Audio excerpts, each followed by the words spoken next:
اس کے بعد اللہ تبارک و تعالیٰ کا حکم ہوا، فرشتوں نے وہ مشت خاک مکہ معظمہ اور طائف کے درمیان رکھ دی، پس باران رحمت کا برسا۔ تب 2 سال میں وہ خاک گل ہوئی، اور چوتھے برس میں سلسال ہوئی، اور چھٹے برس میں فخار ہوئی، اور 8ویں سال میں آدم علیہ السلام کی صورت بن کر تیار ہوئی۔ ایک دن ابلیس اپنے ساتھ 70,000 فرشتوں کو لے کر آدم علیہ السلام کے پاس آیا، تو اس نے دیکھا کہ قالبِ آدم خاک پر پڑا ہوا ہے، بچشمِ حقارت اس کی طرف دیکھا۔ ایک دن فرشتوں نے عزازیل کو کہا، اے عزازیل، اس خاک سے اللہ تبارک و تعالیٰ اپنا خلیفہ پیدا فرمائے گا۔ تو اس نے کہا، سچ ہے، اور بولا کہ اگر اللہ تبارک و تعالیٰ اس صورت کو میرا تابع دار کرے تو میں اس کو ہلاک کروں گا، اور مجھے اس کا تابع دار کرے گا تو میں ہرگز اس کی تابع داری نہ کروں گا۔ حضرت عبداللہ ابن عباس رضی اللہ تعالیٰ عنہ سے روایت ہے کہ ایک دن ابلیس آدم علیہ السلام کے قالب میں داخل ہو کر ناف تک جا پہنچا، بس سبب گرمیِ آتش وہاں سے نکل آیا، جس کی وجہ سے حسد و بغض و دشمنی ان سے اور زیادہ ہوئی، اور اپنے منہ کا تھوک آدم علیہ السلام کے قالب پر ڈال کر چلا گیا۔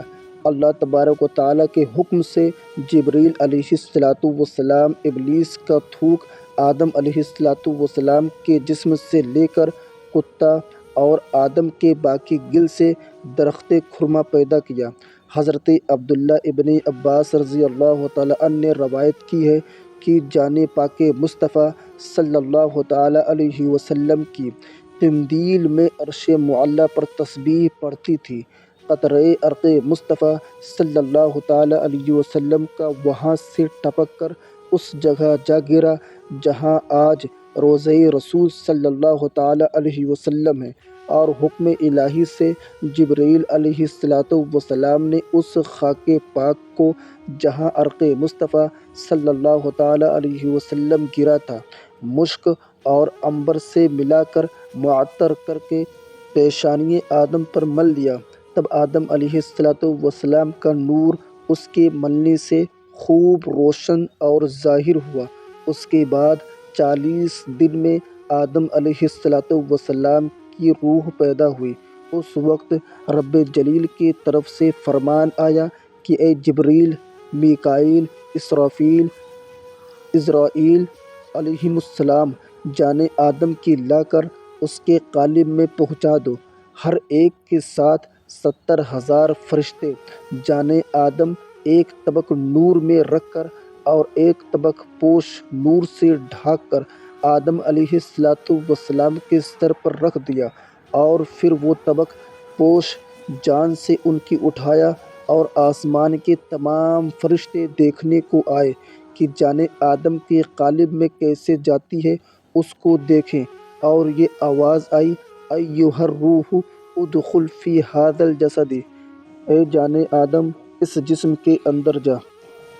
تب 7 مرتبہ ان کی جان پاک ان کے قالب کے اطراف میں گشت کیا، اندر جا نہ سکے، اور عرض کی، یا خالق، میں جسم نورانی رکھتی ہوں، اور یہ قالب اندھیرا ہے، کیسے اندر جاؤں؟ پھر آواز آئی، اے آدم، ادخل کرہن واخرج کرہن، اے جان آدم، داخل ہو تن میں نفرت سے اور نکل آ تن سے بنفرت۔ اسی وقت جان پاک آدم علیہ السلام کی ناک کے راستے سے داخل ہو کر چاروں طرف دماغ کے پھرنے لگی۔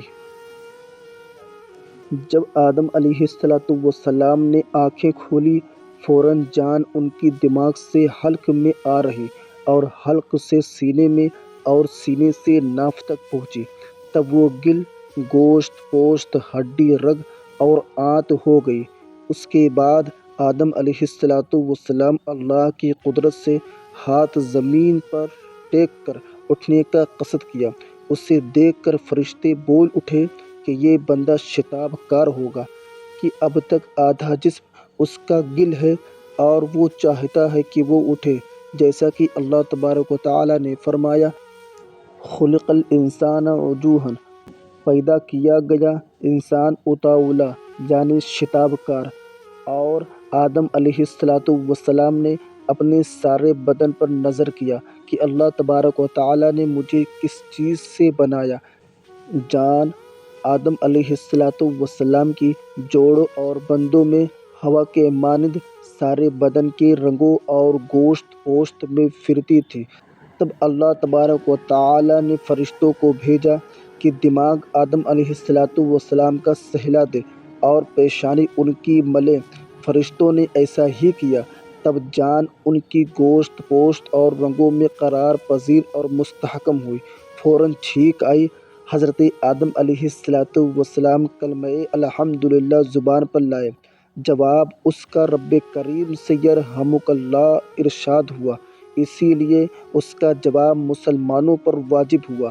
جو کوئی چھینکے اور الحمدللہ پڑھے تو سننے والوں پر واجب ہے کہ یرحمک اللہ کہے، اور اس کے بعد جناب باری سے جبرائیل علیہ السلام کو ارشاد ہوا کہ وہ چھینک لے کہ اس سے ایک بندہ عیسیٰ ابن مریم پیدا کروں گا۔ اور جب آدم خاک سے اٹھے تو اللہ تبارک و تعالیٰ کے حکم سے جنت میں ایک تخت مکلل پر 40 میل کا زر و زیور جوہر سے مکلل اور تاج و زرین پہن کر جا بیٹھے، اور ان کی پیشانی کا نور عرش تک چمکتا رہا۔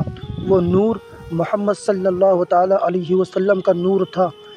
تب جناب باری تعالیٰ کا حکم ہوا کہ تمام فرشتے آدم علیہ السلام کو سجدہ کریں۔ وہ سجدہ تعظیمی تھا، نہ کہ عبادت کا، جیسا کہ اللہ تبارک و تعالیٰ نے ارشاد فرمایا وَإِذْ قُلْنَا لِلْمَلَائِكَةِ اسْجُدُوا لِآدَمَ فَسَجَدُوا إِلَّا إِبْلِيسَ أَبَىٰ وَاسْتَكْبَرَ وَكَانَ مِنَ الْكَافِرِينَ۔ جب ہم نے کہا فرشتوں کو سجدہ کرو آدم کو، تو سجدہ کیا سب نے، مگر ابلیس نے سجدہ نہ کیا اور تکبر کیا، اور وہ تھا منکروں میں سے۔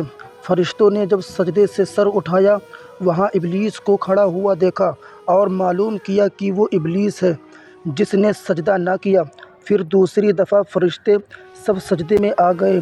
پس سجدے اول حکم کا تھا اور سجدے ثانی شکر کا۔ تب اللہ تبارک و تعالیٰ نے ابلیس کو فرمایا اے ابلیس، تجھ کو کیوں کر انکار ہوا سجدہ کرنے سے اس چیز کے جس کو میں نے بنایا اپنے دونوں ہاتھوں سے؟ یہ تو نے غرور کیا، تو درجے میں بڑا تھا۔ ابلیس نے کہا قولہ تعالی قال انا خیر منہ خلقتنی من نار وخلقتہ من طین، بولا میں بہتر ہوں اس سے کہ مجھے بنایا تو نے آگ سے اور اس کو بنایا تو نے مٹی سے، اور دوسری بات یہ ہے کہ میں نے سجدہ کیا ہے تجھ کو، پھر دوسرے کو کیوں سجدہ کروں؟ تب اللہ تبارک و تعالیٰ نے اس سے ارشاد فرمایا تو نکل یہاں سے کہ تو مردود ہوا، اور تجھ کو میری پھٹکار ہے، قیامت کے دن تک لعنت ہے۔ جو بھی اسے دیکھتا تو کہتا یہ خدا کی بارگاہ سے راندا گیا اور مردود اور ملعون ہوا۔ اس وقت شیطان لعین نے اپنی زبان کھولی اور کہا اے پروردگار عالم، تو نے مجھے آدم کے لیے معزول اور مردود کیا، یہ شامت میری تھی۔